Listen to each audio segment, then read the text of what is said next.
Africa and Europe, two continents separated by a narrow stretch of water, yet worlds apart in terms of history, culture, and development.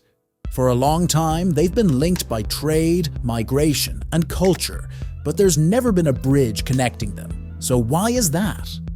The answer is complicated and all boils down to one place: the Strait of Gibraltar.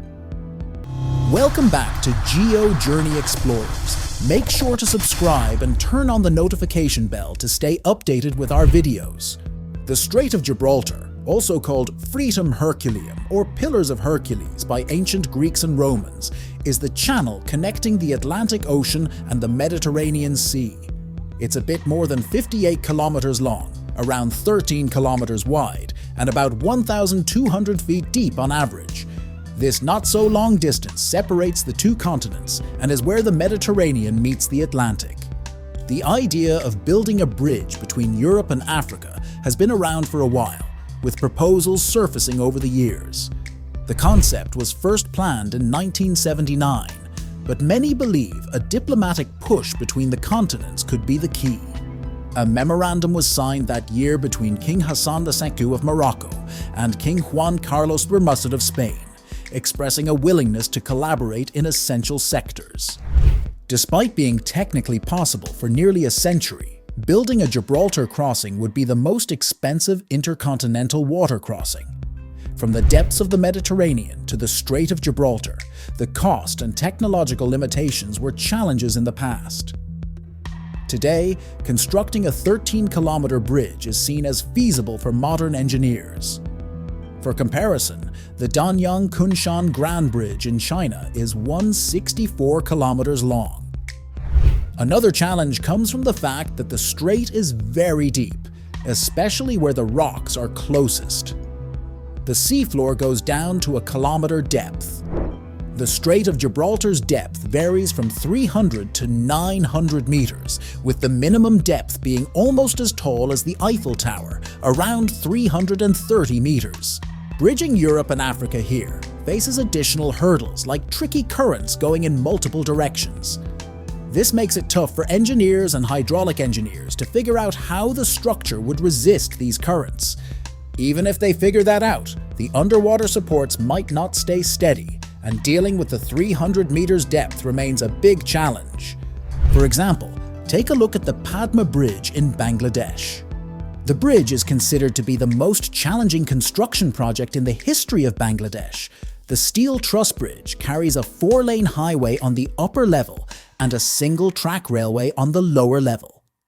The bridge consists of 41 sections, each 150.12 meters long and 22 meters wide, with a total length of 6.15 kilometers. It is the longest bridge in Bangladesh, the longest bridge over the River Ganges by both span and total length, and features the highest pile depth of any bridge in the world at 120 meters. It is the deepest bridge in the world, with piles installed as deep as 127 meters. The construction of the bridge was considered to be especially challenging and almost impracticable due to width and depth of the Padma River.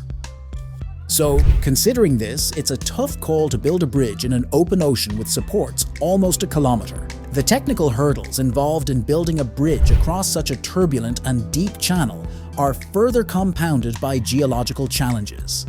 The Strait of Gibraltar lies at the junction of the Eurasian and African tectonic plates, and areas where the boundary of two or more plates are located are prone to geologic activity, including earthquakes and tsunamis. These two massive plates are slowly converging, pushing the Iberian Peninsula westward and causing the African plate to rise. This convergence has resulted in several geological features in the region, including the Strait of Gibraltar itself, the Betic Cordillera mountain range in southern Spain, and the Rif Mountains in northern Morocco. The 1755 Lisbon earthquake, one of the most devastating earthquakes in recorded history, was a stark reminder of the region's seismic instability. The earthquake, estimated to have been between 7.7 and 9.0 on the Richter magnitude scale, caused widespread destruction in Lisbon, Portugal, and triggered a tsunami that affected the coasts of Europe and North Africa. The earthquake's death toll is estimated to have been between 12,000 and 50,000, making it one of the deadliest earthquakes in human history. The 1755 Lisbon earthquake and the region's ongoing tectonic activity pose significant challenges for the construction of a bridge across the Strait of Gibraltar.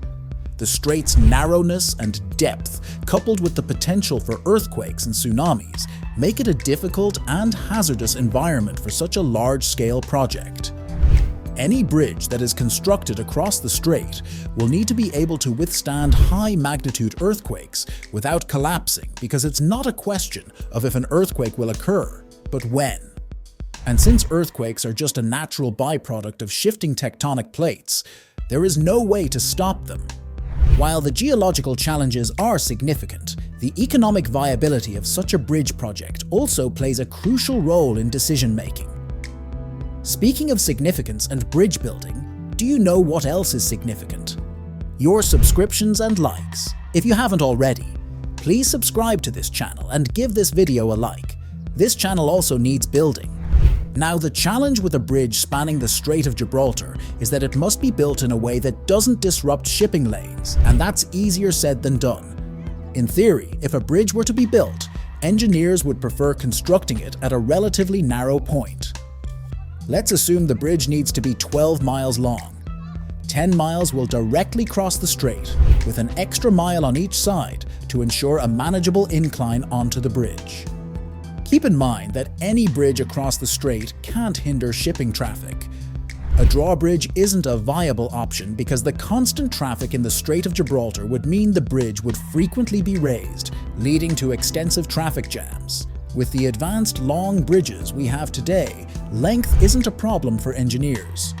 The challenge lies in the height needed to allow large cargo ships to smoothly pass under the bridge without causing disruptions. The Evergreen A-class, the largest container ships globally, can carry nearly 24,000 20-foot equivalent units and stand over 100 feet tall. Even though a significant portion is underwater, these ships still require substantial clearance to pass under a bridge. The remarkable part is that even larger ships are continually being designed. So, if engineers planning a bridge across the Strait of Gibraltar want to avoid frequent modifications, they need to construct the bridge at least 100 feet above the water, if not higher, to ensure these massive ships can navigate under it seamlessly. Simply put, building the bridge itself is quite tricky. Any engineer attempting this faces numerous challenges, needing to cater to both the drivers using the bridge and the container ships passing under it. But the most significant obstacle in constructing a bridge across the Strait of Gibraltar goes beyond these challenges. It's not surprising that one of the main roadblocks involves the political situation between the governments of Spain and Morocco. Unfortunately, there's more tension and disagreement than any sort of agreement between the two countries.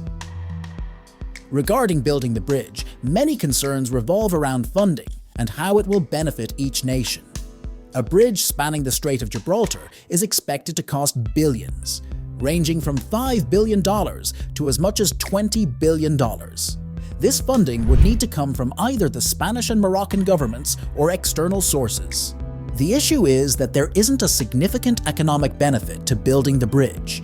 If it could generate substantial revenue through tourism or goods movement, that would be a different story. However, this isn't the case. There are alternative routes across the Mediterranean, including ferries, planes, or private boats, serving around 5 million passengers annually for those seeking a vacation getaway. When it comes to moving stuff, big cargo ships can transport lots of things across the Mediterranean without costing too much.